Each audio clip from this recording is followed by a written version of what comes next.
Hello, this is Severen Henderson again with Department 3C Presents a podcast. Still doesn't have a name. I'll come up, a good name. I'll come up with a name later on. Today, we're going to be doing an interview with one of our fine paramedics here in the city of Chicago. Why don't you introduce yourself? How you doing, Sev? I'm Vince Zittnan. Like Severen said, I am a paramedic with the city of Chicago. Okay, great. So as we start every show out, just a little basic outline, tell you about the outline, who, what, where, when, why. Oops, I forgot why on the last one. Why and how. So that's why we learn as we go. Yeah, that's all right. So we got who you are, but tell us a little bit more about who you are, Vince. I am I'm a 10-year veteran of the department. I work on the west side of Chicago, and it's just something I got into, and it kind of grabbed onto me and never let me go. Okay, so 10 years, that's a long time, and to especially be on the ambulance, that's an accomplishment within itself. Well, I think like most West Side medics who stay out there, it's more like Stockholm syndrome, or like battered wife syndrome. I think, you get into that and it kind of stays with you, and it's hard to leave. It kind of gets in your blood, It's kind of hard to let go, hard to not keep up with. Yeah. So let's talk about our what now. What can you tell us a little bit more about what you do? Well, I mean, my basic role as, a paramedic is really just responding to EMS runs. And where I'm at, in particular, I guess you could say we have a pretty big problem with heroin use. Yes. We have a lot of gang activity. So when you think about, paramedicine on the west side, it's exactly what would come to mind, the shootings, the violence, and the drug overdose and everything, in between. Okay. Well, that brings me to the other question that I really want to ask, that I really want to get to, and I kind of saved this one for the end, but what you said just resonated with me so well. How do you deal with those issues, like personally? How do you deal with that? I think everybody has their own way of dealing with it, and, hopefully somebody can find a positive way to deal with it. I deal with it by being with people I love, being with my family. I have an amazing son, Jax.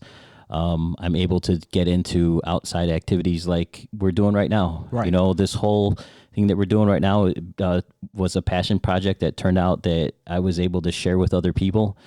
And I think also a healthy way of dealing with that is just to get into some kind of fitness. We own a gym up on the north side called PSP Academy, and that has kept me sane for a long time. Okay. Being able to go out and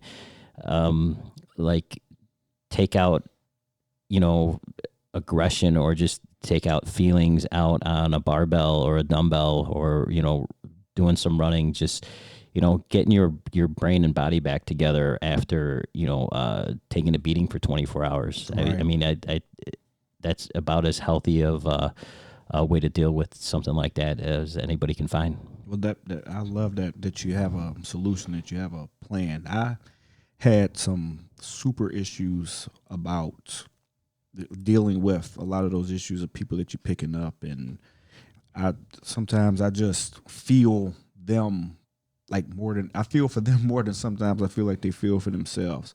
So finding a good outlet for all of that trauma that you take in is an awesome thing. So yeah, it's a slippery slope, and for anybody who's ever worked in that environment, it's not unreasonable to understand how somebody might want to go into drinking or, drug use, or, any of go down the wrong side of that path. It's right. Completely understandable. And, hopefully what you're doing here can kind of shed some light on that, and, kind of help people who may be on the fence of, how do I deal with this? Maybe they're listening to your show and be like, oh, let's try this way. You Right. know, this seemed to help. Vince, I'll give it a try, see if it helps. Because that's, like you said, that's kind of why I wanted to. That's what started me on my whole movement of trying to bring some sort of conversation. To me, everything starts with a conversation, and not just communication and conversation, but comprehension.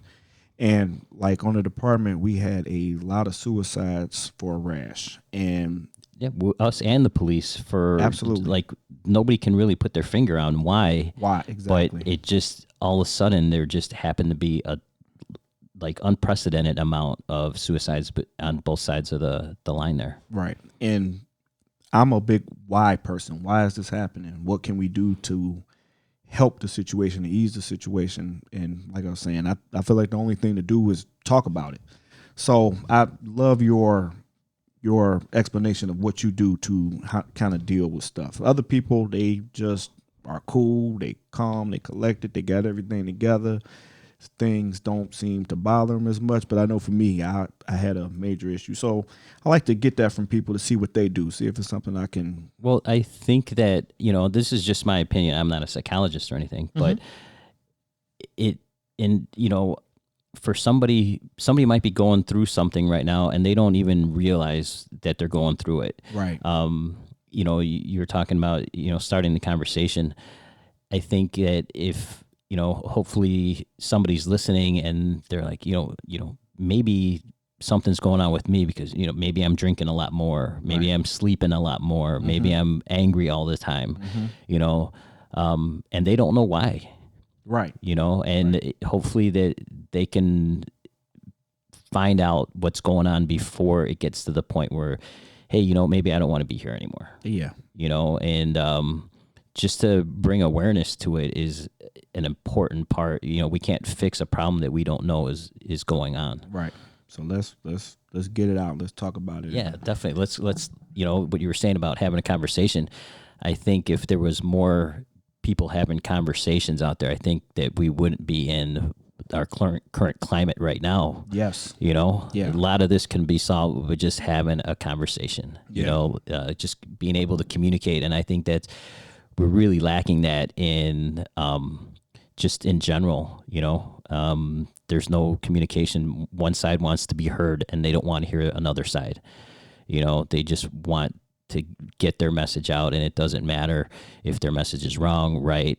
They're one-sided. It's Right. that, you got to have a conversation. Yeah. You want to be heard by somebody's side. If you're trying to communicate an issue and you're doing it in a reasonable manner where you're not hurting another person physically, you're not, smashing somebody's window, taking their stuff, I'll stand shoulder to shoulder with you. Right. I'll listen to you. If you want to affect change, let me know what the issue is. If it's if something is wrong, I'll stand with you. Right. Let's talk about it. Let's have a regular conversation. And even speaking of that, like the issues we have going on and how I talked about before in my my intro episode, just the climate that we have going on in the country. A lot of people say, hey, it's just stuff don't matter, stuff that while that's fine and that's true and everything, do you think someone's going to listen to you if you keep tearing up their stuff? Right. So it just, like you said, it's not just conversation or communication, is the comprehension aspect as well. Yeah, if you're truly, and this is truly, and I don't want to vilify the people who are actually doing the right thing, that are trying to raise awareness for a wrong that's been done. But if you truly have an issue that you want to bring to the forefront, smashing a guy's window out and taking his stuff, you've lost that guy forever. Yeah. You may have the greatest Intentions, yep. Right? Yeah. But the guy who owned that building, who owned that shop, he's never going to see your side. Right. And people who side with that business owner are never going to hear your side. Right. And honestly, protesting is one thing. I'm with that. That's fine. I'm 100% with that. But I feel like the other people are opportunists. Oh, 100%. 100%. They see, this the time to do it. This the time to get it done. Let's Yeah, and I think it's our responsibility, just the same way it's everybody else's responsibility to see, a bad officer doing a bad thing and not to vilify police departments as a whole. Mm-hmm. It's our responsibility to see rioters and looters and not vilify protesters. Exactly. Those are two separate things. And so I think, correct. we have the inalienable right to protest and be heard. But when they take it to that other level where it's smash and loot, your message is already lost. You've already lost that ability to communicate to anybody, and it's really you're losing more value for what the message is that you're trying to convey. To me, it feels like you're discounting the overall message of what people are trying to get across. Oh yeah, 100%. 100%. You're making a real, true issue just pale in comparison to stupidity. But let me ask you another question. So we spoke to that. Have you been anywhere, any particular calls? Like this goes to the where part, as far as what's going on in the city right now? We both worked that one Saturday on the task force. Yes. I don't know about you, but that day or that night that we worked, was the worst day of my career. Yeah. Right? It wasn't the worst day of my career was the blizzard, but we can get into that later. But that was up there. It was, if you can imagine working in actual Gotham City. Yes, that's what it was like. With no chance of Batman or Superman coming to help. Yes. That's what it was. It was truly, I told everybody that asked me, I said it was like a movie. It was like a movie, right? It was something. They were burning cars. Yep. It was in my career, we've both been on the same time. Mm-hmm. The worst day of my career, and for no other reason than we've seen violence, we've seen everything else, but what I haven't seen since I've been on is, for me, I've never. This was the first time that I was out on the lines with the police department, and I felt unsafe. Yes. Here I am surrounded by hundreds of police officers, and I feel unsafe. Yes. Didn't know somebody could throw a grenade at us or anything. And, we were getting thrown, we were having bottles thrown at us. We were having M80s thrown into the line. I mean, if at any point during the rioting, they could have overtaken us at will. It was just, that they didn't. Yeah. And there wouldn't have been a single thing we could have done, completely outnumbered. I don't want to get into, how I feel about the rest of that, but just personally, I felt unsafe, and I still had a job to do. Yes. We still have people to take care of, like you said. And it didn't get real until we started responding to shootings. Yeah. We went on a couple of those as well. So yeah, that's when I was like, we really are unsafe out here. Yes. It was a very, very scary situation. And people, just regular people that you wouldn't think twice about, walk down the street, look at you like, oh man, what are they looking at us for? So yeah. They pulled the hose off our rig, and as we were driving down the street, and I had to jump off and just not pack it, but put it back on top of the rig. I got half the crowd yelling at me. I got the other crowd cheering me, and the police are just yelling. It was, you had to keep your head on a swivel for real. It was not fun. Yeah, that was a long night for sure. Yeah, right. That's the other thing, that we came in and worked the entire time. Like, at first it was decent. Then after a while, I was like, oh boy, this is something else. So. Were you at the fire at the camera shop? Yes. Yes. So did you actually talk to the old man who owned that place? I did. Yes. Wasn't that the saddest story ever? Yes, and he had that old camera in his hand. Right. The first camera. For everybody who doesn't know the story, the guy who owned Central Camera, he had been there for 3 generations. 1899. 1899. Yeah. I remember the sign saying. And so he lives across the street from Central Camera, and when the looting started, he went down and he actually said, I wanted to hit them with my umbrella. Like these rioters and looters, the old man wants to go down and hit them with the umbrella. So he goes down there and has their physically still looting his store. He reaches in and he grabs an old camera.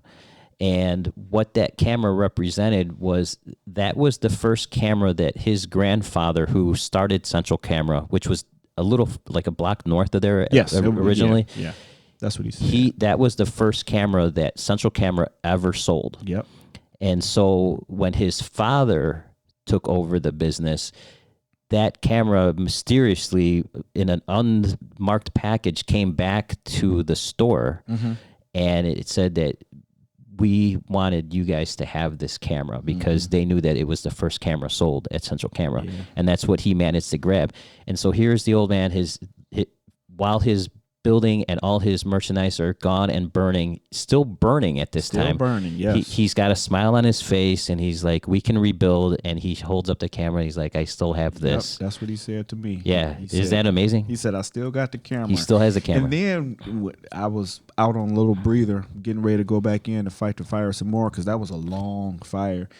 And he said, you be safe in there. That was so compassionate to me, that his stuff is virtually gone, and he's telling me to be safe going in there. That was awesome. What he said was, all that stuff is just stuff. Yeah. And here's like, throughout this, like we described it, worst day of my career, here's this old man, and he's making sense of this whole thing for me. Yep. And like you said, he had a smile on his face. His family came to meet him. They just hung out. They didn't do anything crazy. They weren't yelling. They weren't screaming. They were just there. Yeah. So it's kind of like the little silver lining in a horrible situation. Just his attitude and his demeanor. Yeah, it was. I can't describe how comforting it was to run into that old man after everything, because we're down there and like we're on edge the whole time, and this guy, I meet this old man with a smile, and he's telling me it's just stuff, and I was like, all right, I'm back to reality. I'm back to normal. Right. Well, those all great things. Let me get to a few more of my questions in my little mini outline I have here. So, about 10 years. Can we talk a little bit about how you came into the field overall? That's an interesting story. I don't even think. Did I ever tell you? Yeah. Really? Yeah. I was actually bartending in Lincoln Park, and didn't have an idea what I wanted to do, and then just out of the whim, I was like, I want to go be a paramedic. Okay. Didn't know anything about it. I took a trip down to Malcolm X College, and I just went up found the EMS room or whatever, and I was just like, hey, I want to be a paramedic. They're like, it doesn't work that way. I'm like, I want to, I was like, where do I sign up? I want to be a paramedic. They're like, well, you got to go to EMT school first. You got to finish that. Then you can go to paramedic school, and you got to finish. So I'm like, oh, man. So that's kind of how it started. There was no, I didn't have any family on the job and anything like that. And at that time, I had no aspirations of being a fireman either. I didn't know anything about it, It wasn't until, started doing my ride time and started really getting into being a paramedic that, I was like, hey, let's check out what it's like to be a fireman. Right. And, in my early years of being a paramedic, I would run into these amazing firemen, and we've had some amazing firemen on our own podcast. And when you hear these guys' stories, like the Kevin Caseys, right. The Tim Walshes and those guys, you're like, man, I wonder what it'd be like to be a fireman back in those days. Because as a fireman yourself, you got to admit, these are different times in the fire department. Absolutely, right. And those guys were more cowboys, and inherently, that atmosphere was a lot less safe. Yeah. But when you talk about how these guys went about their business, it wasn't as unsafe as anything else. The equipment has changed.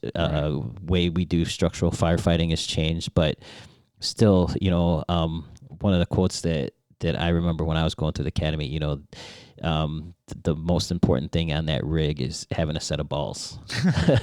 And that goes for men and women. Yep, That's absolutely. not a gender thing. And that's what we teach the girls as well. The women as well. And definitely those old timers like that, man, just to hear what like those guys were doing is, and you can't help but to want to be a part of that. Yeah, absolutely. Right. Because they have some awesome stories. And like we were saying on another episode, just listening to these people and getting to meet these people, it's like sometimes they're bigger than life. Because a lot of people look up to celebrities and people they see on TV, people they listen to in songs. For me, it's always people that actually have done something that I get the opportunity to hang around and learn stuff from. And not even like they're trying to teach me. It's just absorbing it. Yeah.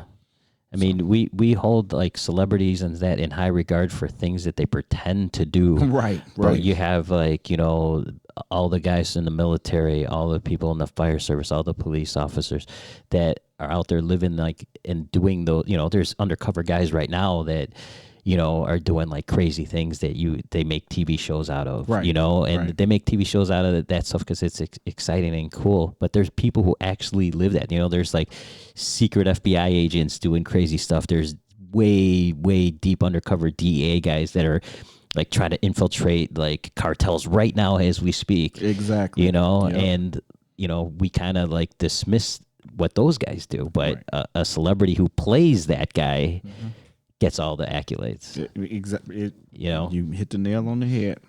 So let's talk about a few more things. So we got all those great questions. We kind of already know that one. Let's talk a little bit about the podcast. Okay. So tell me about Chicago's Bravest. So Chicago's Bravest Stories is a podcast me and a couple other buddies started a little over a year ago. It's kind of taken off, and it's kind of given us the opportunity to sit down and really like selfishly have a drink and talk to some amazing people who've had some amazing stories.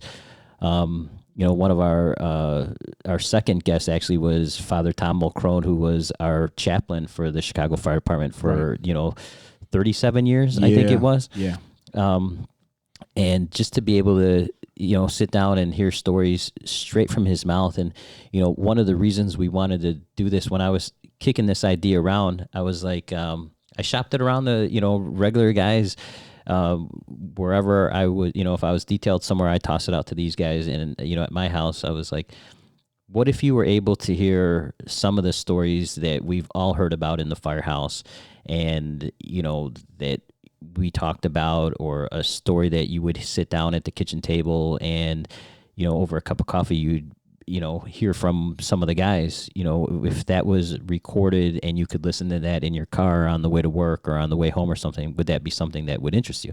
And everybody's like, yeah, I would love to hear that. Yeah. And so we just wound up finding a lot of people who had amazing stories. One of our very first guest was a guy from your truck, Jeff Rich. Yep. And, we didn't have any clue of what we were doing. And I, called up Jeff and I'm like, hey, we're thinking about doing this podcast. Would you come on and tell us about, the day you fell out the window? And he's like, yeah, I'll do it for you. And I remember that. and I was like, it was like amazing. And thank you, Jeff, for doing that, because without Jeff, like, we wouldn't have started a podcast. Yeah, that's awesome. So it's just stuff like that, and like the feedback we've gotten from that one in particular is like, people take a lesson from that, Jeff fell out a window and he explained why. And, a lot of people are gonna, said that, hey, I'm not gonna stand up, when I'm right. You can't see. Yeah. Right. You can't see. The shouldn't be standing up. Yeah. Yeah. And, it was by no fault of Jeff's. And, admittedly, Jeff said, when my mask came off and, I stood up to fix it and I was going to stick my head out the window, he's like, I made a mistake. Yep. And, it's, it just goes to show, what a great and humble guy Jeff is. And, he had a bad experience, but thank God he came out on the other side, like, pretty much unharmed. Yeah. For, falling out the second window, landing on his back on top of an air conditioner. Exactly. But we've had, like we talked about, we had Kevin Casey, who was one of the actors in Backdraft. Yep. And we've all know that he was in it, and like, but we never knew, like, hey, how did you get that? How did you get that gig? Yeah. How did you wind up on there? Yeah. And if you know anything about that man in particular, that portion of his life being on Backdraft is nothing compared to what his real life is. Exactly. You know? Exactly. Yes. We've had many conversations, and he didn't remember me the first few times, but I said, every time you talk to me, he said, okay, next time I see you, I'll remember you. And he did remember, because we were in the same battalion. So, right. But he's an awesome man.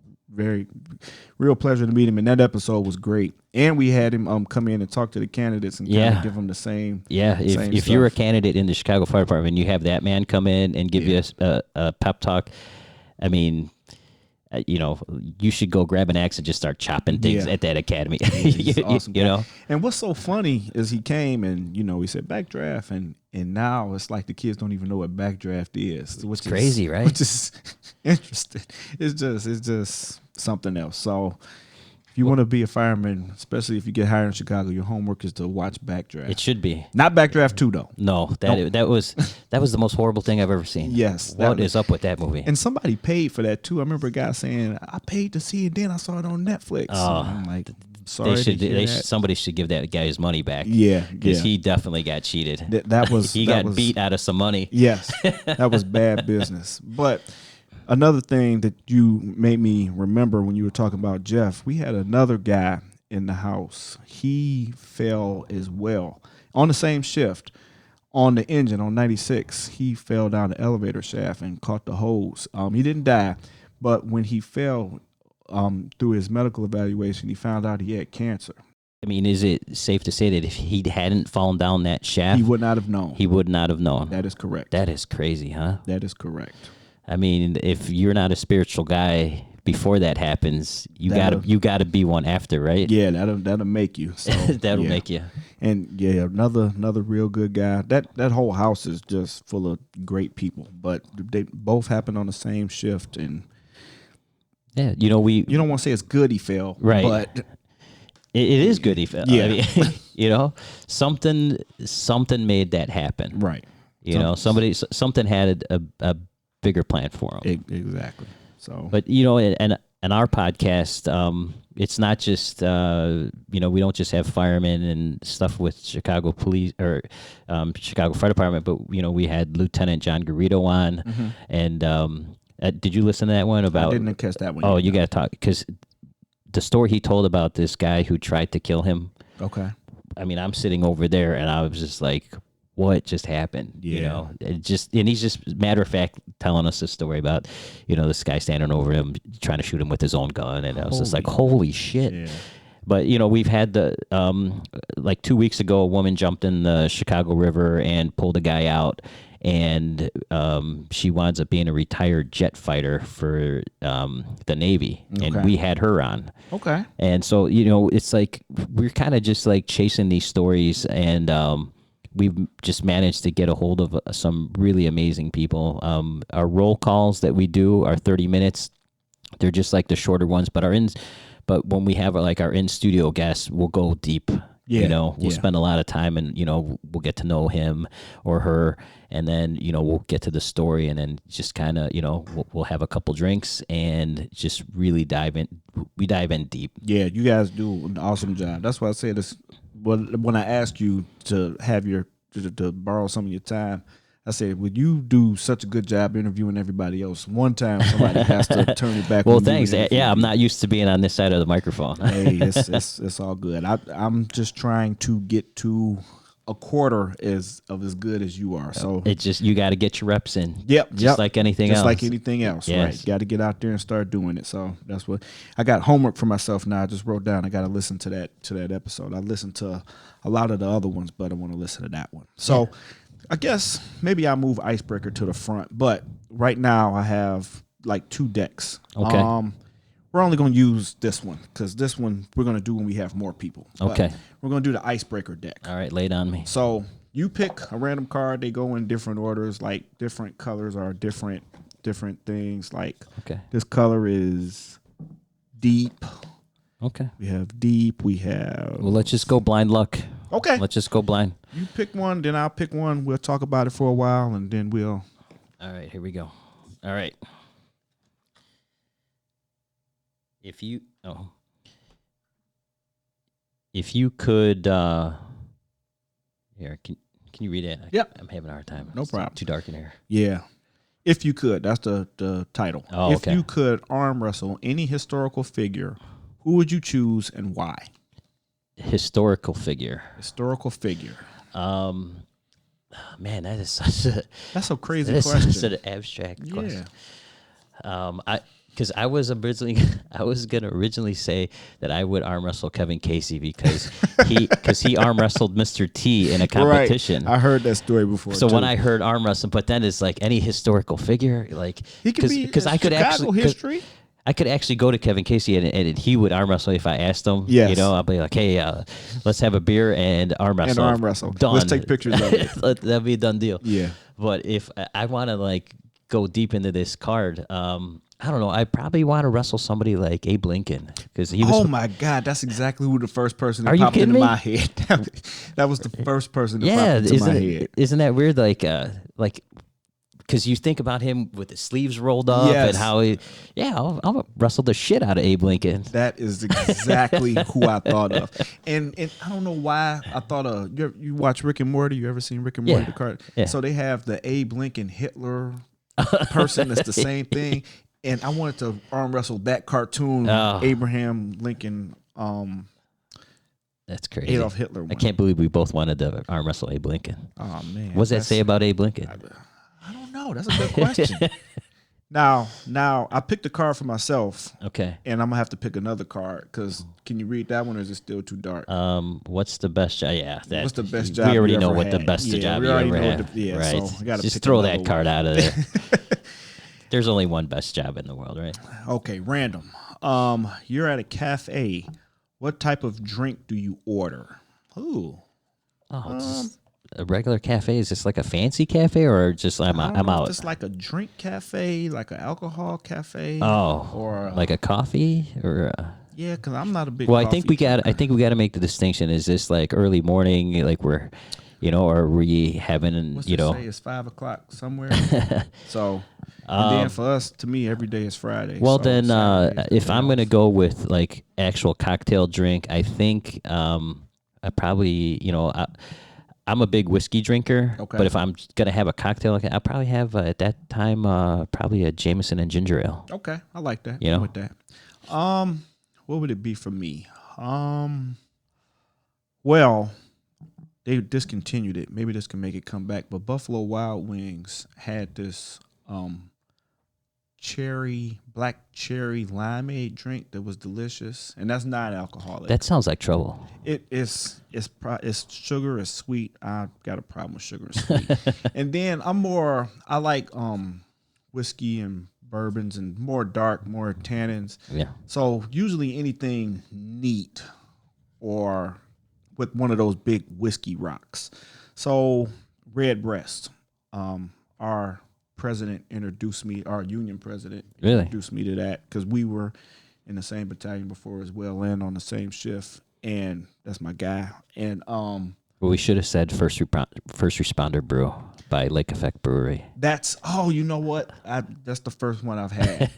So I want to. It's for a good cause. Yes, I'm for a with good that. cause. I'm with that. We'll amp that one up. So Yeah. that'll be the drink of the podcast. Sounds good. Okay. Well, I went through my whole little outline. I got you a little bit over time, but I appreciate all right. you speaking to me and helping me out. And we're trying to build something here, and I really appreciate you. I just want to, congratulate you and thank you at the same time for, signing on with Fire and Iron Media. It means a lot to have, you with us. And, I'm got high hopes for what we got going on here, man. I'm excited. I'm excited for the future for us. Me too. So Thank you very much, congratulations. Vince. Thank you, buddy. All right.